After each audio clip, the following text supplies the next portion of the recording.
So I'm going to talk about my new book, which, there are many things in it, and I can say all kinds of things about it.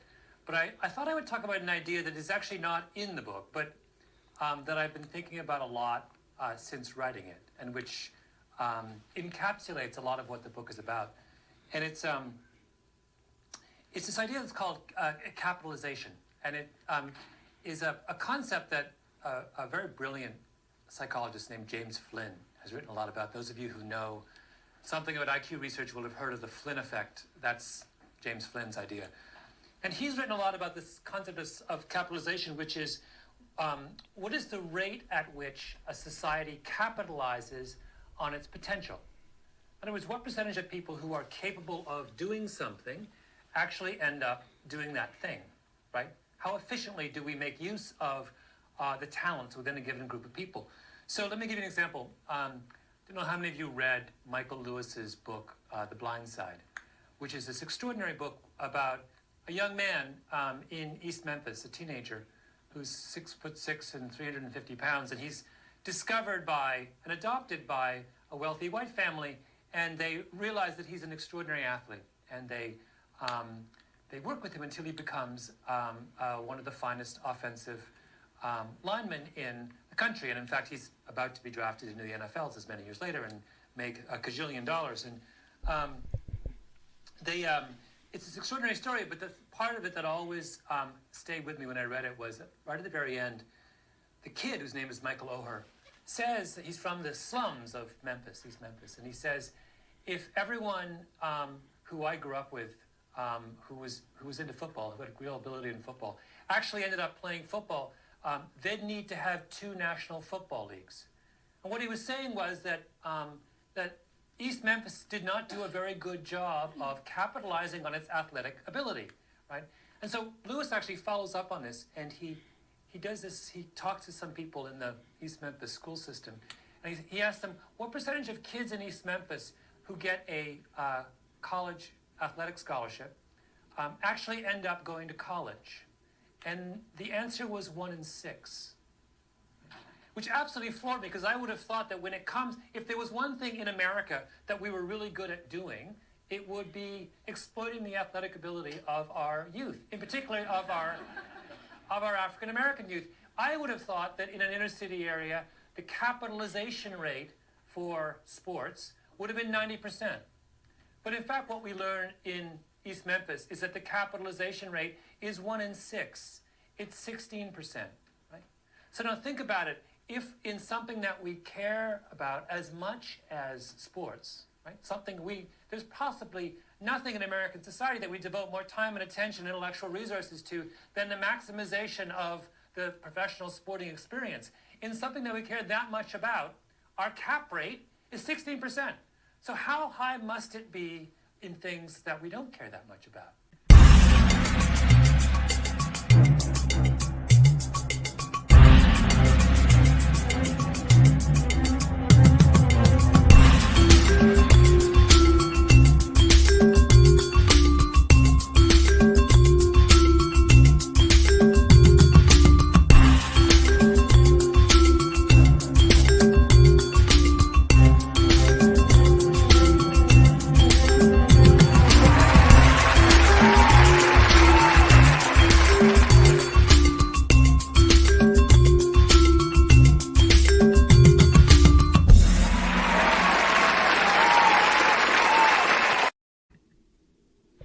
Assalamu alaikum warahmatullahi wabarakatuh. Everybody, I'm Preacher Mars. Of course, I hope you know me by now. I'm the host of the SOS and ShOUT show. Hope you are having an amazing day. Again, I want to welcome you if it's your first time coming to the show. Relax, you're amongst family. I'm the host, but I don't own the show. I just provide the platform. This is the show for the people, who I will be introducing shortly. But if it's your first time coming on the show, I want you to relax, enjoy yourself, get a couple of something to drink, hopefully non-alcoholic, maybe some popcorn, and join in the conversation, because you are part of the ShOUT Show family from this point on to the end of the show. And I'm telling you, you're dealing with and you're involved with an eclectic group of people, a special group of thinkers. I say that they have intellectual power and capacity that we need to just unleash on the world in a lot of times. But for here, we're just going to have a little fun, if you don't mind. I'll explain the video in a moment. If you guys don't mind, just give me a minute. And if it's your first time, sometimes we open up with a video. Sometimes it's comedy, but we try and keep it moving. We like to keep it fresh, and I'm going to explain that as well from the idea and the eye scope of being a creative. Okay, so if you don't mind, click the subscription button, the link button, the notification button, or whatever the buttons are. If not, you don't want to click those, just turn the volume up so you can hear us. And actively participate, contribute to the conversation. Get in the comment section. Say something positive. Hey, everybody. Assalamu alaikum. Hey, I hope your family's doing well. Good day, everybody. Something positive. And the Shout Out family will shout you out and show love, because this is a show about love, ideas, and motivation. Okay? So I'm going to show you how this works if you're coming on the show for the first time. We have people who are the Shout Out Show royalty. I'm going right down the line. We have Sister Ree. Sister Ree is the show dietitian, the craft services director. She takes care of all Preacher Moss's dietary needs, as well as Christy Santiago. Santiago is on hiatus in Tennessee. She lives in Dallas, but she's doing some work up there. Wa alaikum assalam wa rahmatullahi wa barakatuh. Thank you so much. We're trying to have a good week. We're to the end of it, brothers and sisters. Let me tell you about one of the wheels on this show. One of the wheels on this show is Sister Sultana Whitfield, who is our consultant producer, who never fails. She fails never on this show. She has been instrumental in bringing us a process and a procedure where the show has grown. We've had different iterations, and we just keep getting better. And I say keep getting better. I say we, because the guests keep getting better. The Shout Out Show family just keeps getting more talented. They have more ideas, and it's hard to explain when you're dealing with someone that's really, really organic, okay? Because if I say it's a certain way, by tomorrow it might be a totally different way. That's the way it is. And I have to say something about the Shout Out Show family. They are, by happenstance, turned into a small crew of just creatives. Creatives. I'm looking to see who's going to have this show next. Just creatives, and I love it. Sister Aika, wa alaikum assalam wa rahmatullahi wa barakatuh, all the way from Indonesia, brothers and sisters. She comes from Dapak, outside of Jakarta. She tunes in. We hope you're doing well with your family. She's probably right, fresh off the rug for prayer times, but she tunes in, and we appreciate you. Brother Altaf Rashid, my brother from up north. That's your brother, Malcolm Gladwell, that I opened the show with, also from Toronto. Brother Altaf comes to us every day. Every day. He tunes in, 6 o'clock Eastern Time. He tunes in, he contributes, and he makes the show. He gives it a different flavor. I really enjoy that, because we have a lot of flavors in our comment section. We have a lot of flavors with the Shout Out Show family. I love it. Thank you so much for your comments, Sister San Diego. We're going to be putting this thing together, and keep us in your du'as. Keep us in your du'as. This is a topic I hesitated. Let me just say that. I hesitated to even talk about it, and I'm going to tell you why. Sister Sultana Ali, up in New Jersey, originally from New York. We appreciate you coming to the show, and I know you're going to contribute as you usually do. This might be a topic that you actually enjoy. I know it's a topic that I felt like I needed to do some homework, but then again, I was like, I don't know if I need to do homework on it. I think maybe it just needs to be a really, really organic discussion. And we have Sister Sakina Mujahid, all the way from Charlotte, North Carolina, doing big things, trying to help people, heal people out in Charlotte, doing social services work. We appreciate you, sister. She is a frontline worker, and we salute you. Okay? So Throwback Thursday is remembering outliers in your life. Let me explain what an outlier is and what a hero is, okay? An outlier is a person who creates dreams, processes things outside of the normal system, if you will. Okay? There's a great quote by Arnold Schopenhauer. I think it's Arnold Schopenhauer. I think Arthur Schopenhauer. I'm sorry. Great quote that he has that will give you a little bit of a scope into what I mean when I talk about outliers. His quote is, "Talent is the ability to hit a target other people cannot hit. Genius is the ability to hit a target no one else could see." Let me say it again. Talent is the ability to hit a target no one else could hit. Genius is the ability to hit a target no one else could see. Outliers are trying to hit targets no one else can see. There's no joy in hitting a target no one else can hit. Somebody's eventually going to hit it. But the one you can't see, that's the one. And I'll say, as an artist, as a teacher, as a social activist, I've always been intrigued with hitting the target no one else can see. You know, sometimes on the show you hear me talk about forecasting. I literally will sit around, look at a situation, and try and figure out the different variances on a situation. Not because I like to sit around, but it's like I like to see what the different variances are so I can come up with solutions. I can come up with best pathways forward, protocols, things like that, course of actions, you know, whether it's stand-up or things like that. I mean, that's always been my love as a creative. I can even tell you now, people think I did Allah Made Me Funny. I did do Allah Made Me Funny. I found it Allah Made Me Funny, but it wasn't the idea that I wanted to entertain Muslims. That was the talent part of it. The genius part of it is that you could take entertainment and pull together fashions of the Muslim community that normally wouldn't deal with one another. Indigenous and immigrant Muslims normally wouldn't deal with one another. And the idea is, if you can craft this thing called comedy correctly, you could bring them up under this place and have them interact, engage, laugh, have an appreciation for what's being said on stage, and in the long space, ask somebody how they're doing. And the early parts of All That Made Me Funny, what the genius part of it is? We got people to pray together in places, not only praying people they normally don't pray with, but praying in places they normally don't pray in. All praises due to Allah. And even now, brothers and sisters, this is why I love the show. This is why I love the show so much. And I really appreciate all of you, if I haven't said it recently. I appreciate all of you, and I pray Allah continue to bless you and protect you and your families. I haven't really been writing a lot of stand-up. And the reason I haven't been writing a lot of stand-up is really a reflection of what you see. So if I were going to write a bunch of jokes, it's probably going to be around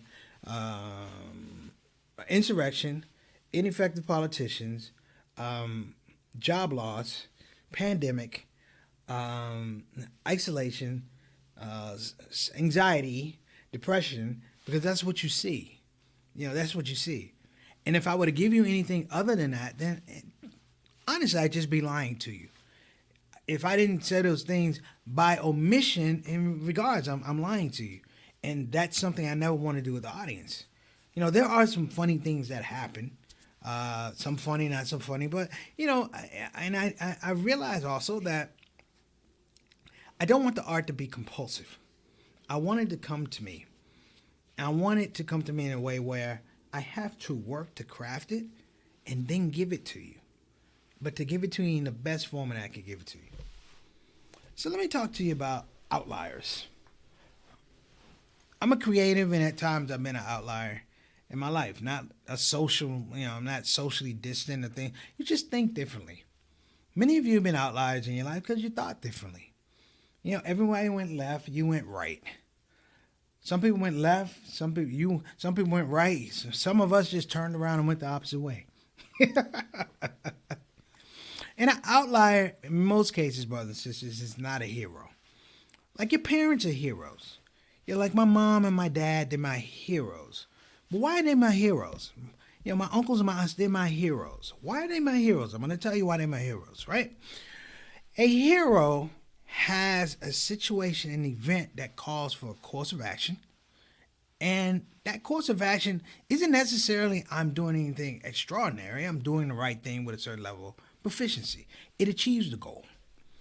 Outliers mean oftentimes we don't necessarily know the goal. We have an idea where we want to go to. But if it's not visible, can you really call it a goal? Oftentimes, I've burdened people when they ask me about my writing process, and I said, well, just listen to music. Because it's easy for me to talk about music writing rather than comedy writing, because comedy writing is so, it's there, but it lacks nuance. Is it going to take me a different place? Per se, me doing Allah Made Me Funny is not about doing comedy. It's really about the transition from doing stand-up to taking stand-up and really framing it as religious work. That's the genius. That's the beautiful part of it. And even this show, brothers and sisters, it's not about me as the host. It's about us having a creative process and a creative exchange. Do you realize we're going on 300 shows? A creative exchange over the course of almost 300 shows, whereby, you know what? I owe all of you a deep debt of gratitude. A deep debt of gratitude. Because in the midst of all of this pandemic stuff, you've given me a space where at least once a day, for 30 minutes, I have to be disciplined. I have to have a protocol of how I talk to you, and you have to have a protocol of how we relate in this particular situation. Why is that major? I'll tell you why it's major. To the point that Malcolm Gladwell said that, you know, why are people unable, for lack of a better word, unsuccessful doing the things that they want to do? He gave you the phenomenon of sports. And that young man he talked about played for the Baltimore Ravens. He played for the Baltimore Ravens. What I love about what he said is this thing here.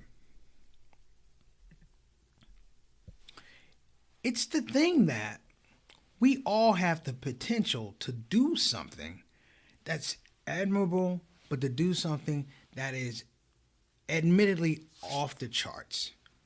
Admittedly so far out of the mainstream, you almost are afraid to say it to people.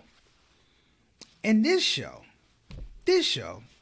I want to take an opportunity for all of us to remember on Throwback Thursday some of the outliers that we had in our lives. Some of the people that did some very different, drastic things. And maybe we couldn't appreciate it right then, but we appreciate it now. Why? Because 9 times out of 10, they're not there anymore. And 10 times out of 10, even if they're still there, they can't repeat the same thing.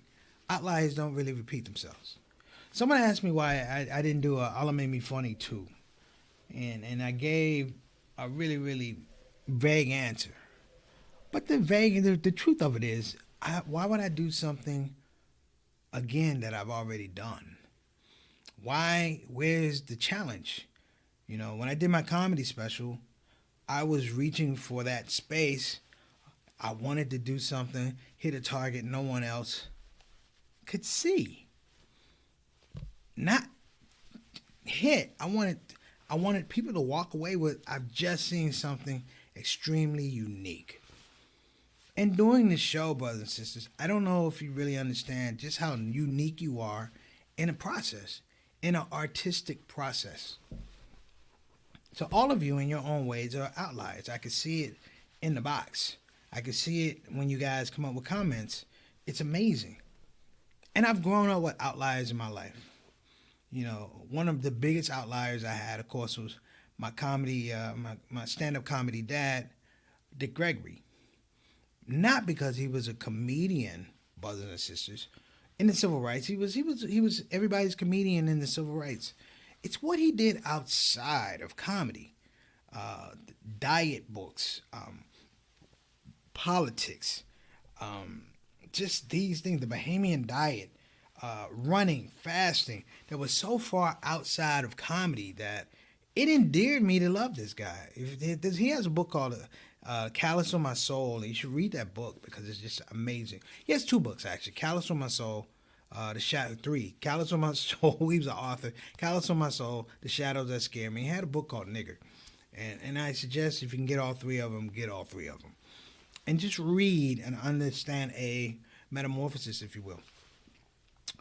I don't really get to talk about him, but one of my biggest friends, may Allah be pleased with him, it was a guy named Harry Weber.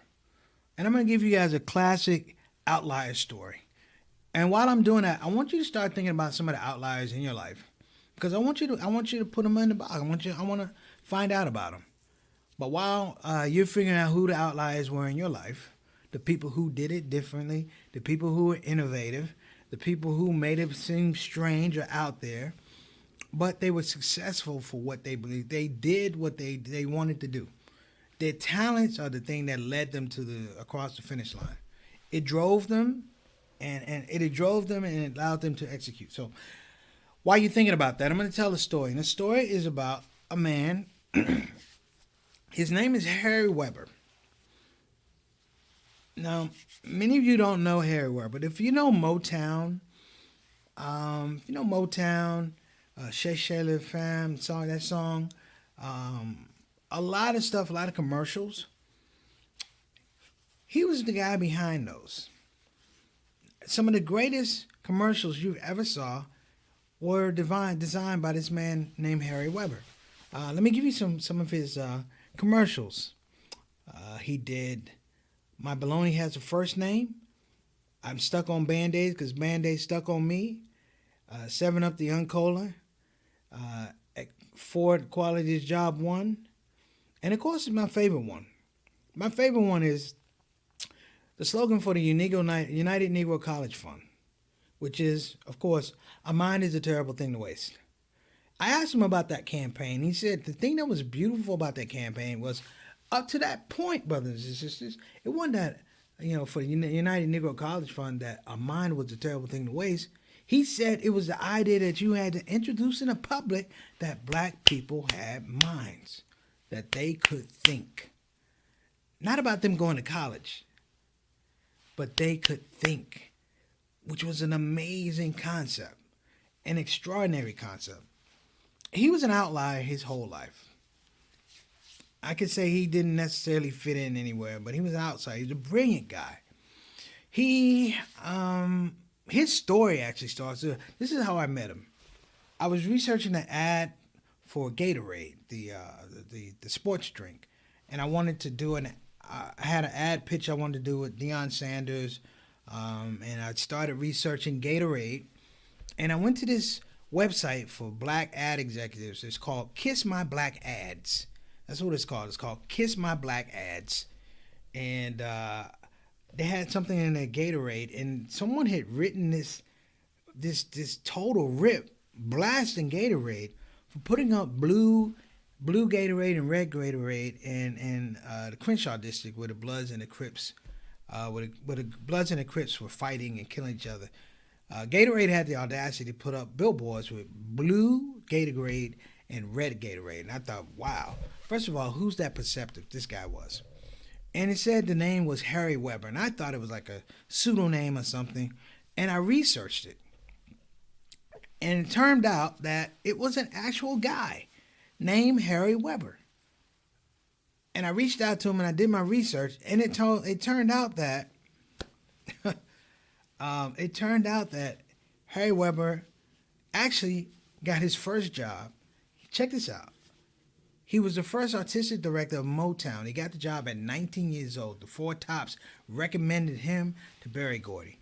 He said he was afraid of Berry Gordy, lived in fear of Berry Gordy. He said he only gave 2 suggestions to Berry Gordy his whole time. He said, number one, he gave the label to Michael Jackson as the king of pop, number one.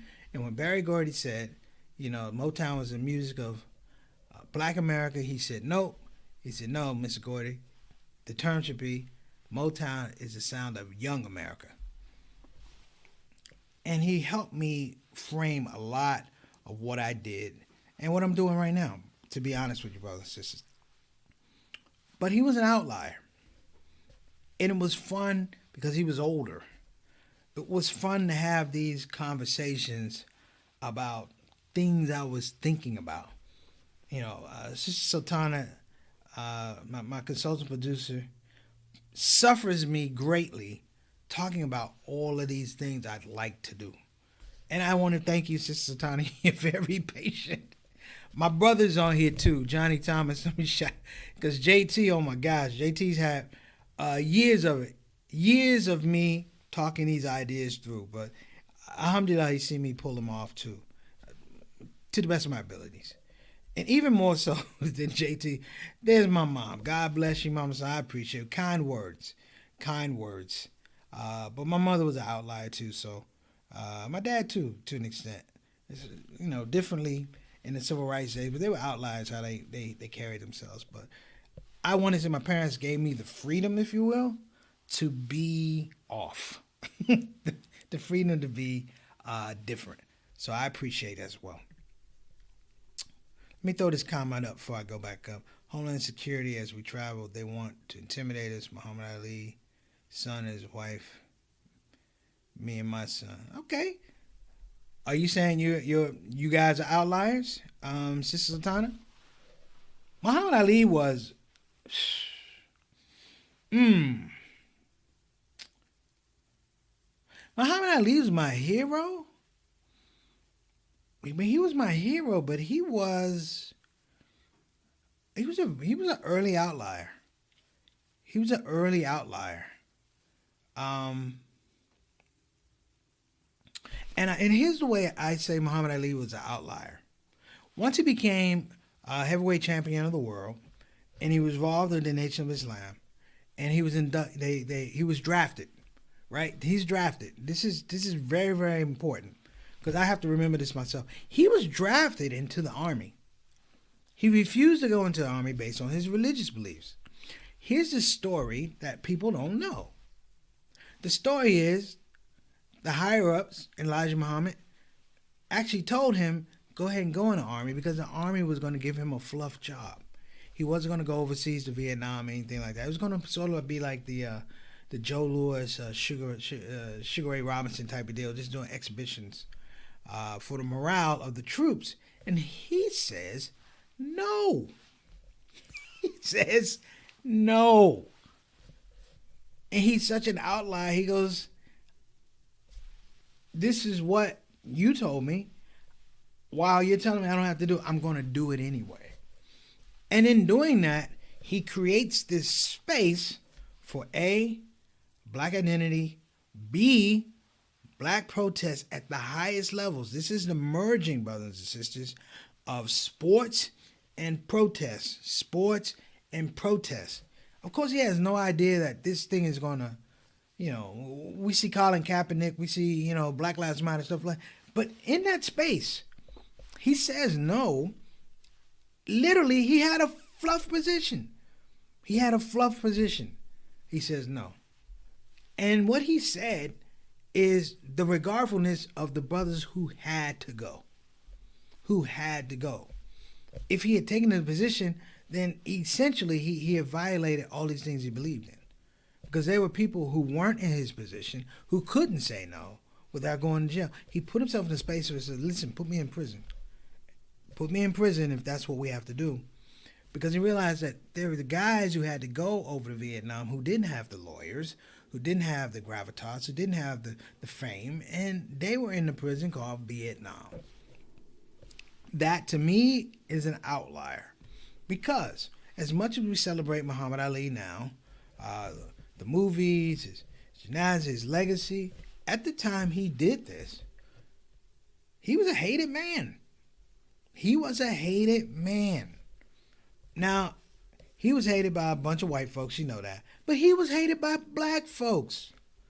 Who is this upstart Negro with a funny Muslim name telling this white man, I'm not going to go to your war? When I've had to send my sons and daughters off to this war. I mean, outlier. Absolute outlier. Anybody else have an example?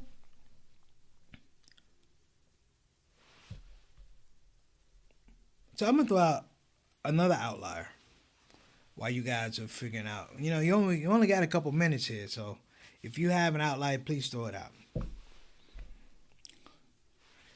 Dr. Vernon Johns. I suggest maybe if you get a chance, everybody, I'm not going to suggest. If you get a chance, look it up. Dr. Vernon Johns was basically Martin Luther King without the Civil Rights Movement. He's Martin Luther King without the Civil Rights Movement. And his advocacy for freedom and justice for African Americans, oh my gosh, it comes from an enlightened and engaged understanding of biblical text in terms of biblical text as a foundation for racial equality.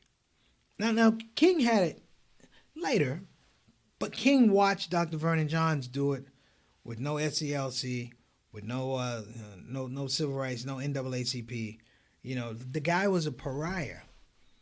I mean, he basically, wherever he set up as a church, they chased him out. And little do people know, it was his work early on that actually inspired and framed a lot of what Martin Luther King did. Because his understanding was not from Martin Luther King. There was no civil rights movement body, as I said. One Klan wanted to run up in your house and shoot you. That's what they did. They had the laws to protect them. This guy draws inspiration from David Walker. There's a book that you should all read. Not should all read. I would suggest. It's a book called The David Walker Appeals. And David Walker was a free slave. He was a free slave, sort of like in a merchant marine type of deal. And his appeal essentially was an abolitionist appeal, a black abolitionist appeal to people, telling folks that your Bible or your religious text bears you out to be hypocrites. Don't be hypocrites anymore. Let my people go. Let black people go. And the interesting thing, he was a free slave he would go down into the South, and this is a whole nother conversation. You go down to the South, and he remained a free slave. I mean, he had freedom papers, but he remained a free slave. And the genius of David Walker, why I say he's an outlier, is just the fact that I'm framing him as this free slave. He learns to write. The David Walker appeal is not a verbal thing. He writes out the appeal. This is for, and he didn't have money for printing presses, but he writes out the appeal. And what he would do is, because they have these clothes that they would take down for slaves or bring up from slaves, and he would sew the appeal into the clothing of this slave clothing. So when slaves would get it, they'd be like, "What's this?" And they pull out the appeal, and they would learn that there was an opposing position to slavery. And I thought it's just amazing. Okay, let me just get Sultan, Ali, I changed the language in America. I changed 4,000 names in America. Okay, well, who's that? Which outlier is that? Gotta give us the name. Give us the name.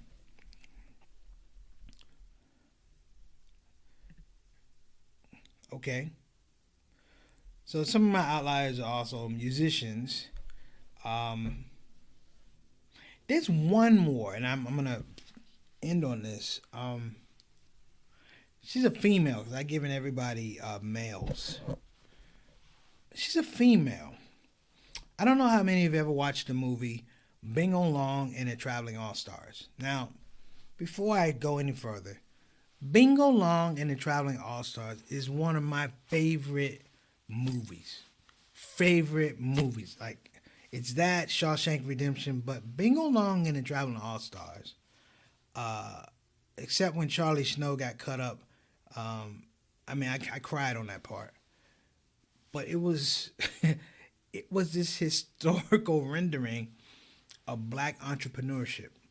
Like we talked about Hank Aaron. We spoke about Hank Aaron and his accomplishments. May Allah be pleased with him. But you know what was interesting is that there's no Hank Aaron without the Negro League. And that's what Bingo Long and the Traveling All-Stars was. And the best part about it was, in the Negro League, the players and felt like the owners took care of them, and they started their own team. Not a league, but they started their own team. And it just goes to show you just the complexity and the beauty of African-American spirit when it comes to business. But there's a character in there, in Bingo Long and Traveling All-Stars, played by Mabel King. Mabel King was an owner in among the Negro League teams. Her character, I believe, I could be totally wrong, was based on a woman you may not have heard of. It was based on a woman named Effa Manley. Effa Manley was a woman who owned, along with her husband, but she was in charge of it, she owned a Negro League baseball team. And the beautiful part of Effa Manley is that through her space as that, she created a literal understanding, a buying block, or financial pressure on stores to hire black women in her area. Think about that. She organized essentially one of the first boycotts organized by a black woman, a black businesswoman. And, brothers and sisters, she also negotiated for fair pay between black baseball players and white baseball players. She's very instrumental for having something to do with the amount of money that Jackie Robinson got paid when he broke the color line. One of her arch enemies, if you will, if there is a villain, was Branch Rickey. Branch Rickey of the Brooklyn Dodgers, who actually bought on Jackie Robinson. But he had to deal with this woman named Effa Manley.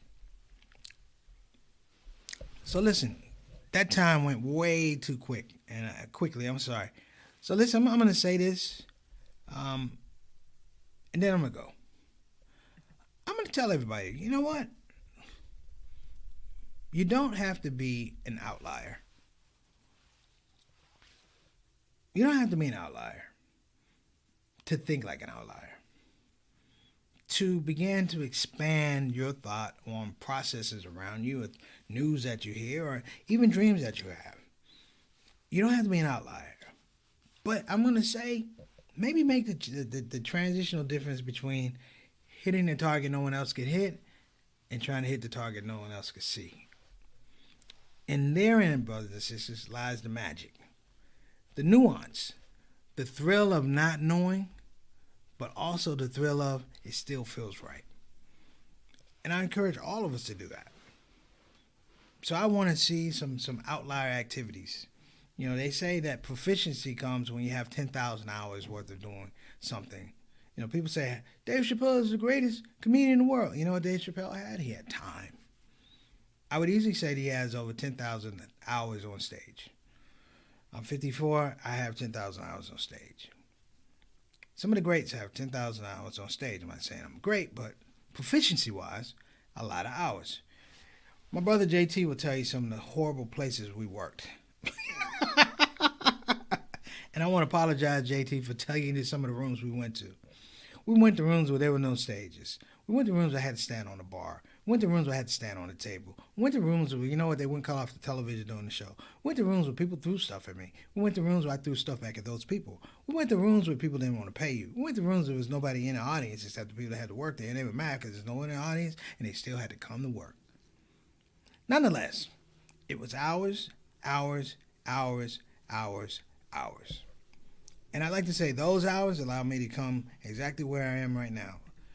This is something I'm going to give you the okay, Muslims and Jews, because I just advertised in the Brighton Beach paper. His grandfather had changed the family name, so okay, we have to get the name of that person, Sister Sultana. I'd love to get. I actually would like to look him up, or look the person up, if possible, if you get a chance. But look, I'm going to get ready to get out of here. And I just want to thank you guys for kind of just rolling with me today. You know, and start thinking about some of the people who are in that space. Now, before we go, I want to give a shout out to our sponsor. Of course, that's BeFinanciallyIndependent.com. I tell people all the time, when you're trying to do or work in this particular time, you know, it's very important to manage your finances. A lot of people were taken up with the storm around GameStop and stocks. You know that's well and good. That's situational. Don't take a page out of a book. Learn how to read the entire book. And then on that note, I'm going to tell everybody, check out www.BeFinanciallyIndependent.com or call 1-800-679-3175. This is an opportunity to sit with someone who does financial advising, but also financial planning, but also being able to explain financial process, how you save money, how you move money, how you protect your money. Okay, and it's led by no one other than Maxine B.K., better known as the Harriet Tubman of financial freedom, leading people from the slavery of debt. Make sure you give her a call at 1-800-679-3175, or you can go to the website at BeFinanciallyIndependent.com. Everybody, this is a good show today. I really appreciate you, and you made it easy today. I don't know why y'all made it so easy on me today, but I really enjoyed the vibe. We'll be back for Friday Funnies. I think I'm gonna showcase a couple comedians for Friday Funnies. I believe, inshallah. Hopefully, nothing happens. The sky doesn't fall, and we'll be back here tomorrow. But want to make sure that we can hop in and enjoy ourselves and kick off Friday. We want to have a good Friday. And let me see. Our last comment is okay. Okay, all right, understood, Sister Sultan. I don't think I can divulge his name without being sued. We don't want you to get sued, sister. We don't want you to get sued, okay? But I appreciate you throwing that up. So everybody, I want you to again, thank you. I appreciate you, and we're going to keep this thing moving. See you tomorrow, inshallah, okay? Assalamu alaikum wa rahmatullahi wa barakatuh.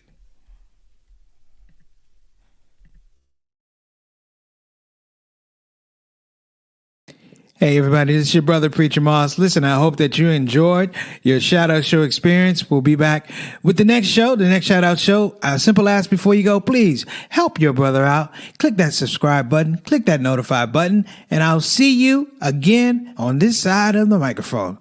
You probably wonder what that smell is. That's me. I smell good. And the reason I smell good is because I use oils from Tarif Altar.